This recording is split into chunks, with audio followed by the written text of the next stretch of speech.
Hindi lahat ng content na maraming views magandang tularan at hindi lahat ng viral nakakatulong. Bilang content creator, mahalagang marunong tayong magtanong, anong epekto ng content ko sa manonood? Dahil ngayon, madaling gumawa ng content, pero hindi lahat ng madaling gawin, tama gawin. Isa sa mga hindi recommendable na content, yung puro paninira at pambabash para lang magka-views. Oo, minsan mabilis mag-viral ang drama. Pero tandaan, madaling makakuha ng atensyon gamit ang gulo. Pero mahirap bumuo ng respeto gamit yon. Kapag nasanay ang audience mo sa negativity, darating ang panahon na pati ikaw doon na lang makikilala. Pangalawa, fake lifestyle o pagpapanggap. Yung kunyari mayaman, kunyari successful, kunyari perfect ang buhay para lang mapabilib ang tao. Pero ang problema, habang tumatagal, nakakapagod panindigan ang hindi totoo. Mas okay ang simpleng totoo kaysa maggarbong puro palabas.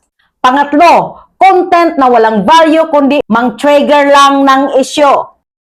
May mga creators na gagawa ng insensitive na content para lang pag-usapan. Oo, nakuha mo ang atensyon nila, pero anong klaseng audience ang naakit mo? Tandaan, hindi lahat ng engagement, magandang engagement. Pang-apat, puro paawa effect para makakuha ng suporta. Normal lang mag-share ng struggles, pero kung bawat content ay awa ang puhunan, maaaring masanay ang audience na suportahan ka dahil sa lungkot, hindi dahil sa halaga ng content mo. Mas maganda pa rin ang content na may inspirasyon, nakakuha ka ng aral, may katotohanan at may dignidad. Panglima, content na kinokopya lang lahat ng trending kahit hindi bagay sa'yo. May creators na nawawala ang sariling identity. Kung ano ang uso, yun agad. Walang sariling boses, walang malinaw na direksyon. Tandaan, pwede kang sumabay sa trend. Pero wag mong kalimutan kung sino ka bilang creator. At panghuli, content na walang respeto sa ibang tao para lang magpasikat.